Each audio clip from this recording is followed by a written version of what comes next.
Okay, so dito tayo sa baba. So sa baba naman, naka 33mm siya na titanium JVT suspension na yan. Diba? Kamukha nung kay Boss Aldwin at saka kay Johnny M to. Tapos yung T-post niya black din, oh. Linis tingnan. Naka MDL din siya, nakatago yan, hindi mo makikita. Malinis yung pagkakagawa. Tapos dito boss, naka R1 siya na caliper. S-series, no? Na hose, tama? Yung S-series. bago yan. Okay.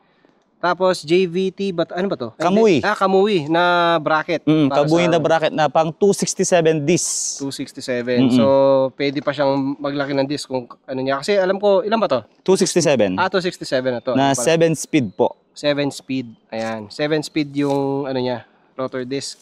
Tapos, naka S, ano ba to? RB6? RB6. Ayan, RB6 na black.